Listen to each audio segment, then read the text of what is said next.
tsima fana.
Wakona uvala muswana kwenze kuliwa ngamanda la trash ulindela hori do pfesesa ngauri ni ndo enga na voice ya epasisa de na busy ngori bachabonati zina rekonda zwa recording ngamanda no lindela ho une ho ba hona but ndibona nyimba he pezi ya kana ndilera chimbira nayo vayani ro chimbira zwa kuti ho ba na uthonifana abana uzipfa dzibilu dzasho uri vamota kuti varindidza dzimbilu nga usumbedzo ri hapa nga uri one yanga hayo maipfini shango chinya chipinga zvino rimbo dito jana chote kha mushumo wa kachira kuvasalanga mrao koita tabero Kristo kamanda othe urabera mushumo ho noni sumbendira ngori vasumbandira ndidola mbiru usikarini mbiru yanga idodzura ichivava na shinalanga ningankunda usvikalini mune washu mudzimu wanga vona zvezvangwera umpindure ndova undziuruse ndipatuwe ndisadhurara chote shinalanga lavutori koto ndomukona mavanga asara achipembera ngauvona ndotekurwa one ndofurupera rufuno rwawo usadzinginyei wanchiga mbiru yanga itopembera itorenda mune washu ngaruimbo onyonga zvikuru harirabere Yehova mune washu ramandothe rikosendera panza havo ngano masiari rodara dzichendo ndiwona kodo richiri wa fanoro hii Yehova reflavone pano mbichete rihumbero uri valishudufadze liri kumudze nga Yesu mune washu amen. episalema hei ya vhufumi na vhuraru ndi luimbo lwa Dafita lwe a luimba a khou fhira kha nzulele i vhavhaho vhukuma. Ndi zwiḽa a tshi khou shavha ṅwana wawe Abesalomo we a vha a tshi mu vhangisa vhuhosi. Zwiṅwe zwe zwa ita uri a nane u vha na vhuṱungu musi a tshi imba luimbo holu lwa thabelo ndi u shandukelwa hawe nga khonani yawe Ahitofele. Hoyu Ahitofele o vha e khonani yo ṱalifhaho nga maanḓa. Bivhili i tshi amba nga ngeletshedzo dzawe upfhi dzo vha dzi tshi nga maamba mudzimu nga nḓila dza vha dzi tshi shuma ngayo. Zwino musi Dafita o shandukelwa nga khonani yawe a tshi shavha ṅwana wawe, o vha a khou fhira kha vhuṱungu vhuhulwane nga maanḓa. Musi vha tshi vhala ri a ṋetshelwa uri o vha a tshi ita a tshi lila. Zwino kha piselema heyo, kha luimbo holo, ri gudiswa nga zwine u anda vhuṱungu ha ita zwone kha riṋe. Ndi zwone zwine hafha nda khou ṱoḓa amba zwithu zwiraru fhedzi zwipfufhi.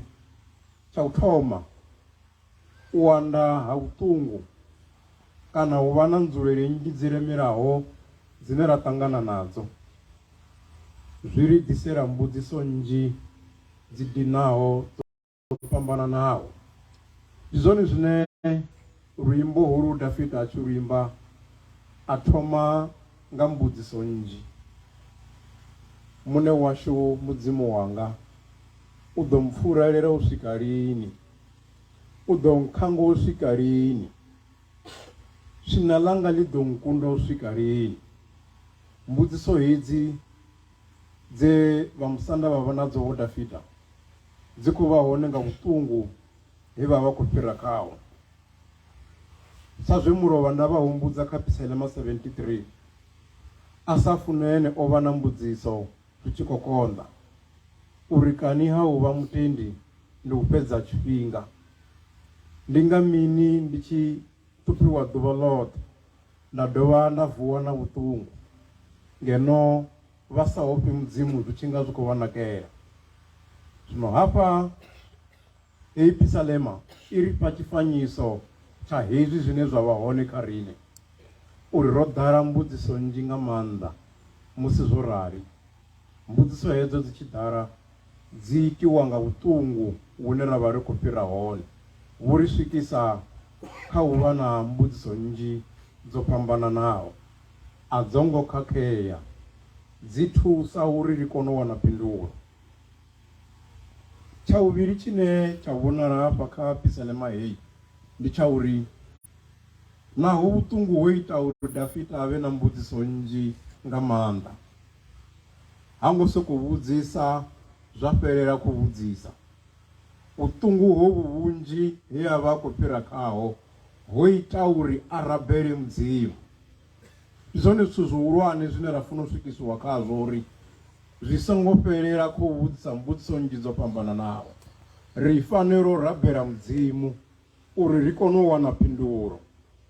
Ndi zwone zwine vha tshi thetshelesa kha ferese hedzi vha kone u pfha thabelo ya Dafita a tshi rabela: mudzimu wanga, vhona zwe zwa ngwela, u mvule maṱo. Ndi yone thabelo ya Dafita. Nga heyi nḓila Dafita u khou kumedza vhuṱungu vhune a khou fhira khaho kha mudzimu, uri mudzimu ene muṋe ave ene ane a mufhodza kha vhuṱungu hovhu vhune a khou fhira khaho.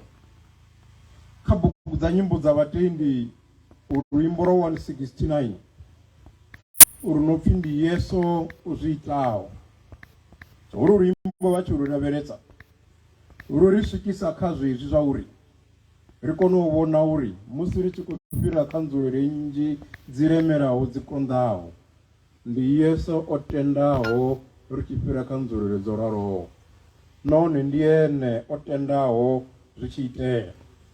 Ende nga u pfufhifhadza ndi zwine nda khou vha swikisa kha uri zwi songo guma kha mbudziso, kha ri rabele mudzimu riḓo fhinduleya ra fhumudzeya.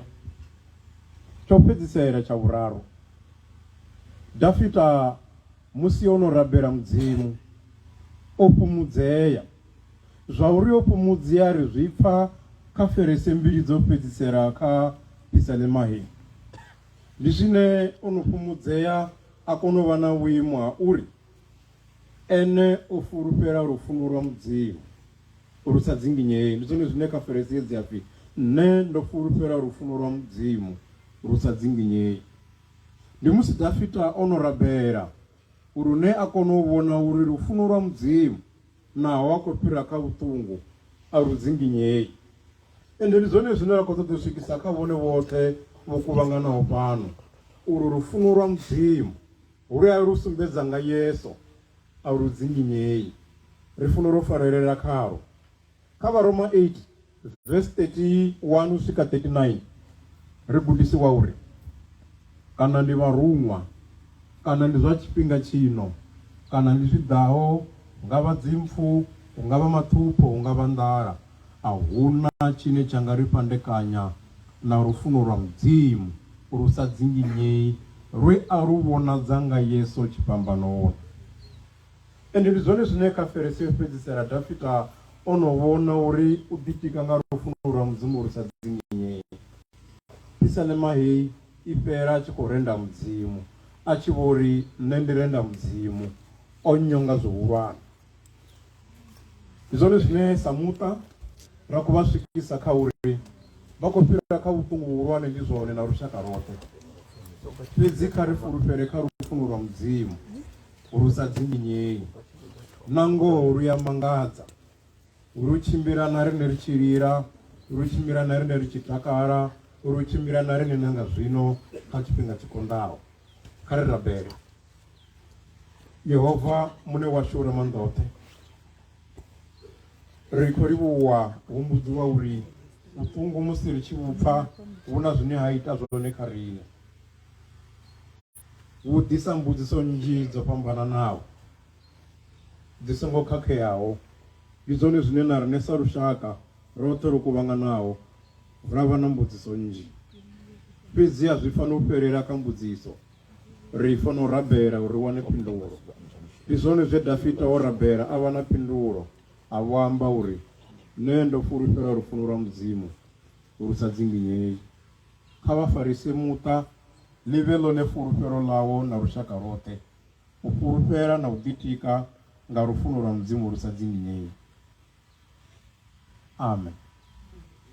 Khou humbela uri dzi nyimbo dzi khou imbiwa dzo fhambananaho, vhuraru vhuwe hu khou tsa.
Nuna.